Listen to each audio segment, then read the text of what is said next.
Hello and welcome to my channel. This is Tricia and I'm a Stampin' Up! Demonstrator in Michigan. And I am playing with the Let's Go Fishing paper pack this week. And we are going to make a card that just uses a couple of scraps of some of the paper and puts a different twist on the feel of this paper. So let's get started by just taking a look at the paper itself. This is found in the annual catalog. It's part of the suite, the Let's Go Fishing suite. And the paper is 12 by 12 and there's 6 patterns, double-sided. You get 2 sheets of each pattern. Let's take a look at the different patterns that you have. So some, I've kind of got them flipped around here. Some of the patterns are a little more obvious fish related. Like you've got a couple different like fly lures, if that's what they're called. And then some larger fish. This is a more monotone, all the different blues with the fish. This is fly reels. This is a, like a nautical chart.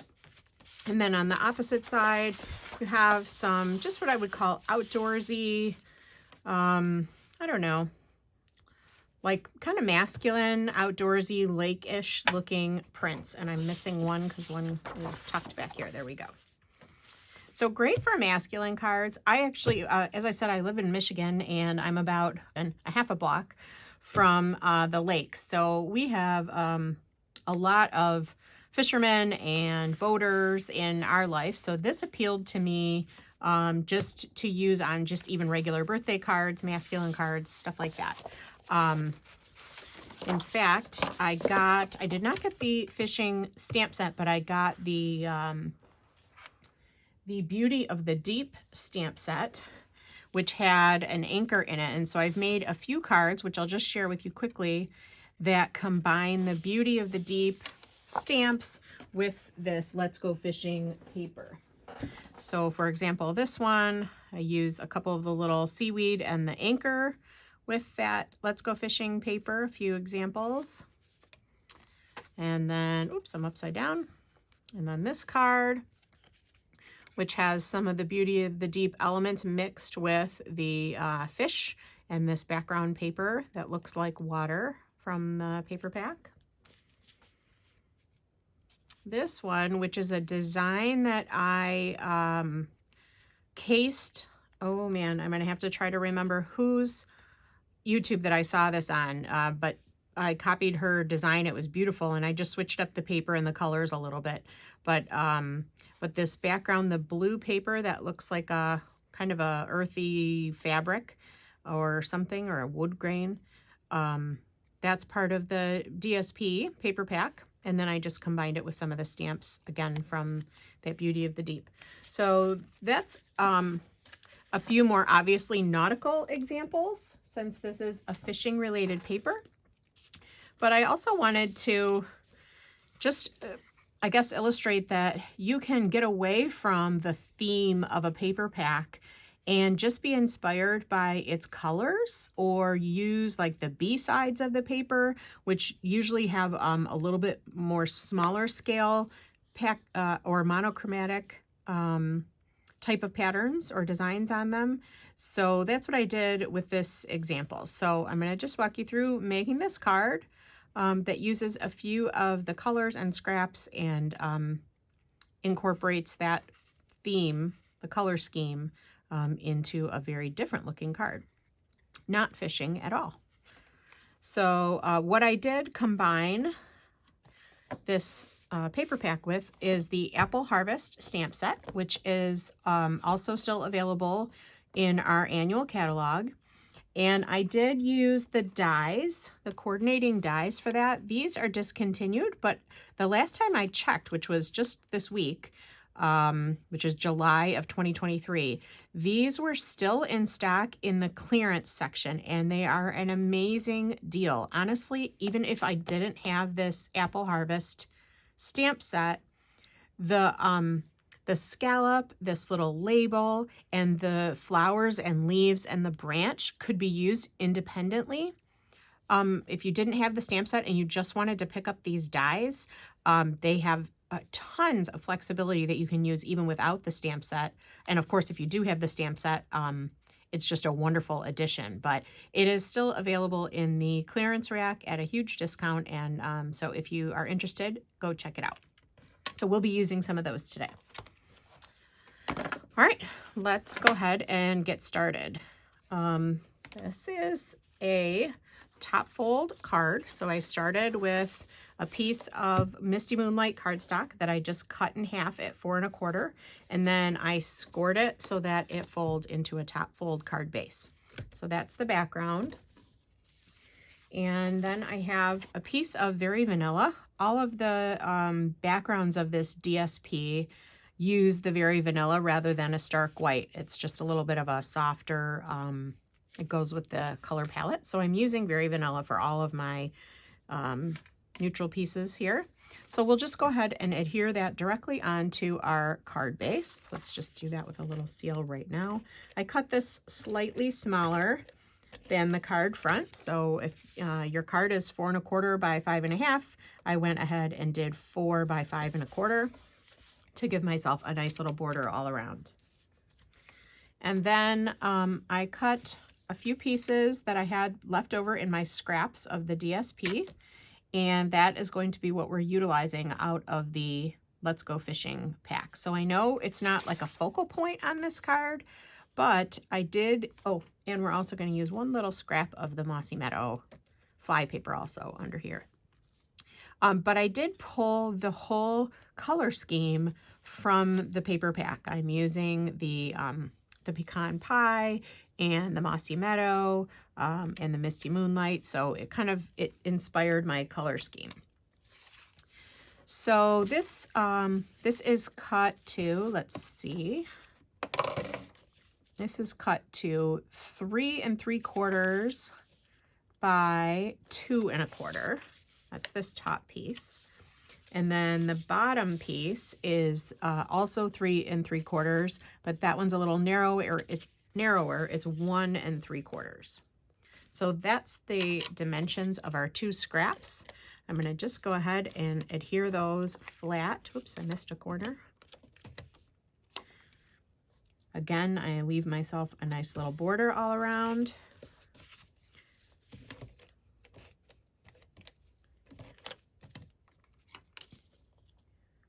And that gives us just a cool little landing place for our focal point, which is from the Apple Harvest stamp set. So let's start working on our focal point elements now that we have that done.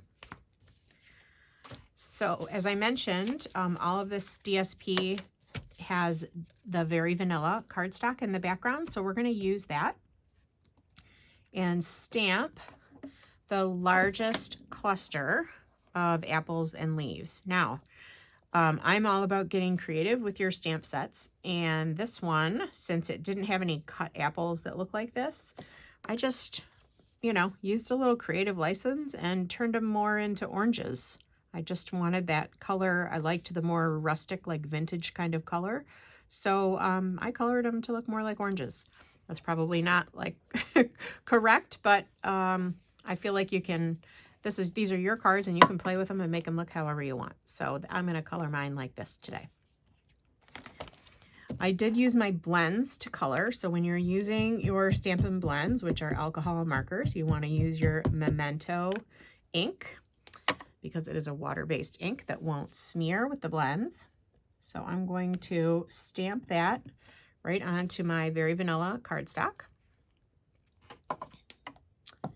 And then my greeting, I did in Misty Moonlight to match our card base. So let's pull open the Misty Moonlight. And I didn't, I needed, for my own personal stash, I needed an anniversary card. So I didn't use any of these thin greetings that fit in the label shape that comes in the die set, which is this one here. So I went through the rest of my stamps and I found a thin happy anniversary stamp in the Love For You set, and that just fits nicely right inside of there. So I'm just gonna go ahead and stamp this first on a little strip of Very Vanilla, and then we'll cut that out with the die in just a minute. So for my leaves, I use the light and dark Mossy Meadow. For my oranges, I am using the Pumpkin Pie, both light and dark, and Daffodil Delight, both light and dark. And then I did use the bronze from the Ivory and Bronze set. I don't have the Pecan Pie blends yet, but if I had it, that's what I would use. So I just sort of cheated, and I'm using this bronze marker for my little sprigs for the branch part.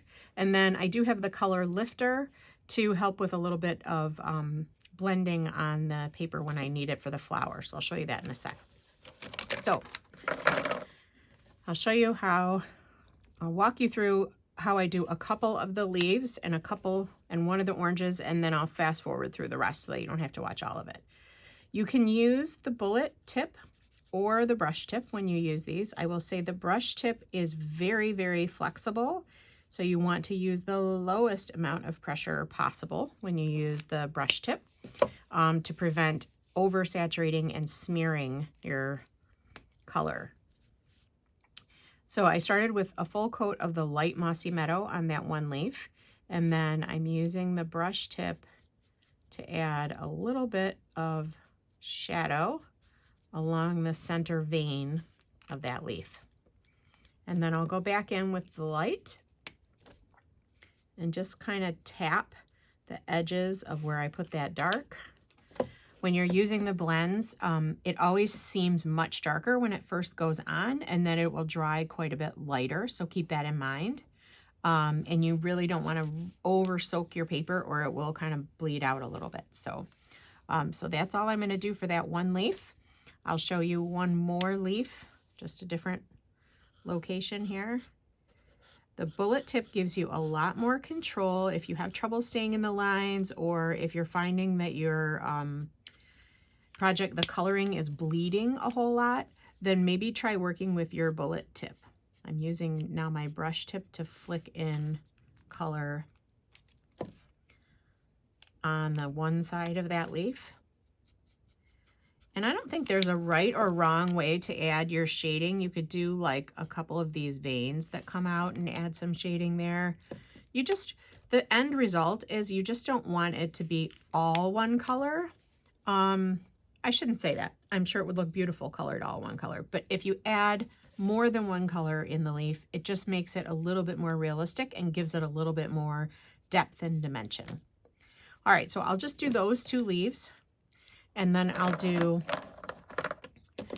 one of the oranges, and then I'll fast forward through the rest so that you don't have to watch me repeat myself over and over. So I'm starting with this light Daffodil Delight, and I'm just doing kind of a first drop of color. I'm not even making sure I get all the way to the edges. I don't care too much about that. Now I'm going to go to my light Pumpkin Pie. And I am using the brush tip here. As I add the light Pumpkin Pie, I'm paying attention to like the shadowy areas that were drawn in by the artist. And I'm putting my my darker colors along those same areas. Just, you know, use the design to help. You don't have to reinvent the wheel. Now I'm going in with the dark Pumpkin Pie and adding a little bit more around the edges. Now I'm taking my dark Daffodil Delight, and I'm going to cover my pumpkin pie coloring. And again, I'm just using the very tip of my marker to blend and soften all of those different colors. And then I'll take the light Daffodil Delight and finish it out. So the end result is it's much brighter and lighter in the center than it is around the edges, and that gives you something that looks nice and round. I might add just a little bit more of the pumpkin pie to make it look a little more orange and a little less lemony. And then when you watch it dry and you see how it looks, you can always adjust. So I'm going to let that one dry, and I think that's probably pretty good. I'll do this one in the back here just so that you see, not to forget this one for starters, because it's kind of tucked back here. So there's one that's shooting out to the side and it is behind some leaves. So just so you see where it is, I will color it first with the light Daffodil Delight. Then I'm going to go, and I am using my bullet tip because these are much smaller spaces now. And I'm just going to go in with this light Pumpkin Pie and put a little bit more of the orange color. Then I'll go in with the dark, whoops, I want my bullet tip, the dark Pumpkin Pie, and just tap in down there some orange around the edge. And this one's going to have a lot more dark and shadow because it's all in the background behind these leaves. And I'll put my dark Daffodil Delight to kind of spread that all around. So that's an example of 2 leaves, 2 of the oranges, my apples that I turned into oranges. I'm using that bronze color, and I'm going to go just lightly tap in color on my branches to make them brown. When you get to these little tiny parts that are leading up to the leaves, again, the lightest tap is all you need. If you do go outside the edge, you can use the color lifter to kind of push that color back into the lines if you need to, but honestly, if it goes outside the lines a little bit, I don't think anybody really will even know in these areas. So I'm just kind of finding my way through those branches. And after that dries for a second, if you want to, I don't have another brown color, so if you want to go back in and just add along one edge a second coat, you will get a little variation. So I'm just going to put a little bit more color in some of the areas so that it's not so flat. Okay, so from this point, I'll speed it up, and you can watch the rest of the coloring at a little bit of a faster pace, and then I'll meet you back when the coloring is done.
Okay, I have completed all the coloring, and I am going to bring in my color lifter. I thought I'd slow down for this part again and just show you a couple of ways that you can use this.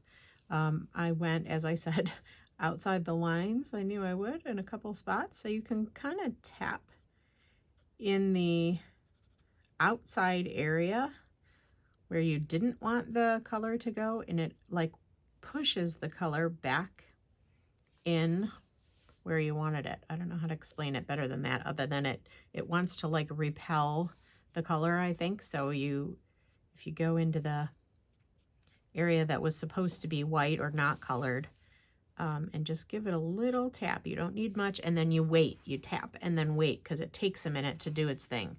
And it kind of will just, if you have areas where you went outside the line, it'll help temper that a little bit. The other thing you can do with the color lifter is to add a highlight. So we tried to add highlights by leaving the center of these oranges a little brighter. But if you want to just come in and use your color lifter, and it doesn't look like much at first here. I'm not even going to really there's not too much light that's going to hit this one to reflect, but you just give it a second to kind of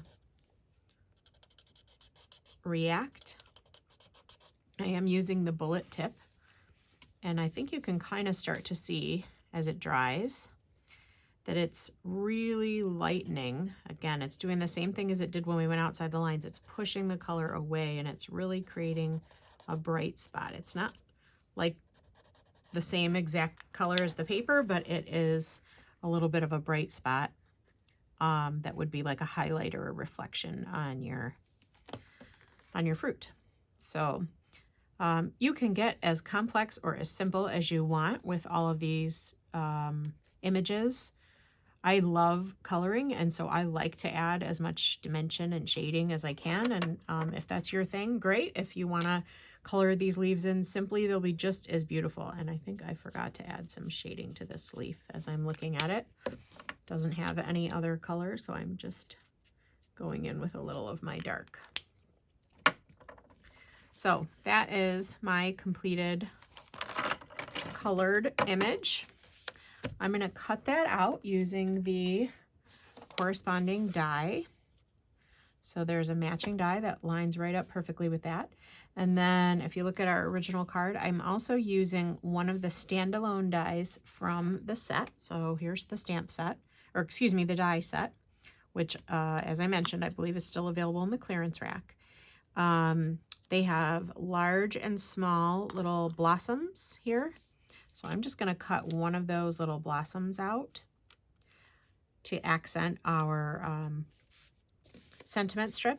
And then I'm using a little scrap of Mossy Meadow cardstock, and I'm just cutting a leaf out of the Mossy Meadow. So there's several leaves. I love that about this set. You get 1, 2, 3, 4, 5 small leaves and 1, 2, 3 large, if I'm counting that up right.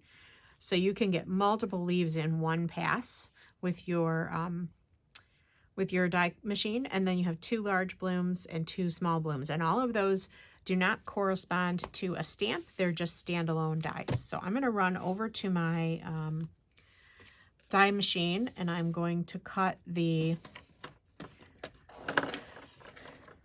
3, there we go, my 4, excuse me, 1, 2, 3, 4 dies out, and I will be right back.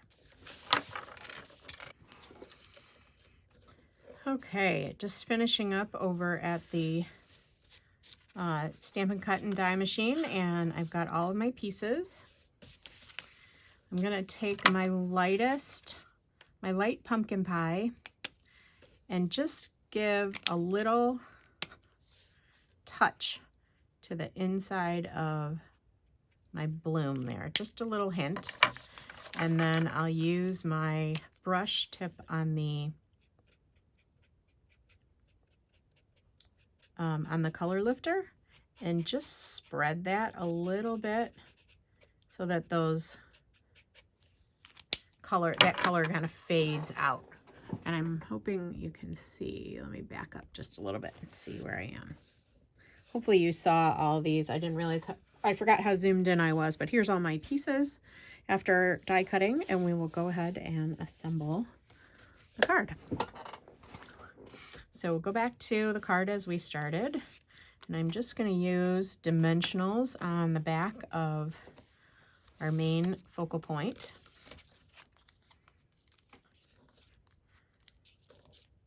And I'll do 3 of those probably. And you can see with the with the blends that they soak right through to the back of the paper. That's totally normal. And I kind of tucked my little branch end You see that right there? I just tucked it ever so slightly under that top piece of DSP. And then the rest of it is popped up onto dimensionals.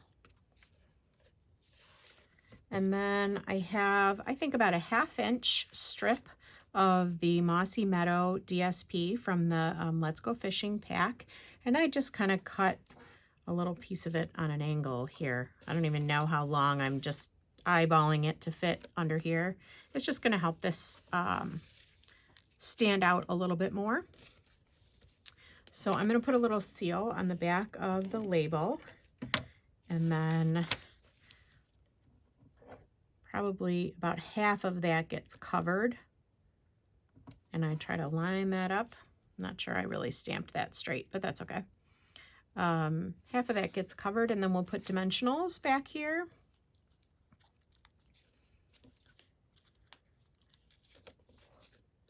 And use those to pop up our sentiment. And I did kind of put the sentiment over to the right side of my paper. Yeah, wow, that's really crooked. That's okay. Then I am going to take, I'm sure you guys do this too, but the edges of your dimensionals where everything is not all the way cut through, I just use my snips and cut into them to make little small bits of dimensionals so that I can use them in really tight spots. So for example, this flower right here, if you can see, I'm going to get this little teensy little square of dimensional, and that's going to go right in the center of my flower. That way I can pop it up, but it doesn't show. And even the minis are just a little too small for that job. So I'm going to pop that flower right there. And then I cut another little piece of dimensional like this. It's much smaller. This time it's a little rectangle. Can you see that?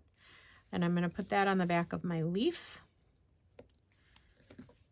And the leaf, it's really cool how this set works, but there's lots of detail in the center of all of these die cuts.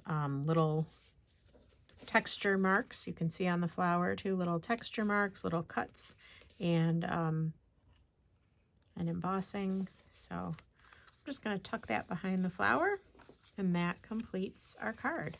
So you've got a really pretty, it kind of has a fallish feel, elegant color scheme, and doesn't have, you know, this is where if you found yourself, you bought that Let's Go Fishing paper and you're like, okay, I just can't make another fish card, flip to the B sides of your paper, or the what I would call more monochromatic sides that are not themed, and just use the color palette as your inspiration, and team it up with something else that you have in your stash, another stamp set. I did finish that off with a little gem. You could put any kind of gem. I think these might be discontinued, but any gem that you have. I think I'm going to grab this little like whitish one and just put that in the center of the flower, just for a little touch of extra bling on the card. There you go. So that is a maybe an unexpected use of the Let's Go Fishing DSP, to use some of the colors as a jumping off point, and to use up some scraps of paper when you're kind of done with all of your fishing themed cards. And that's true of any DSP packs. Look on the back sides and use the color palettes and those solid or more monochromatic patterns, and see what ideas you can come up with. Thanks for watching today, and I hope you enjoyed the card, got inspired. We'll see you again soon.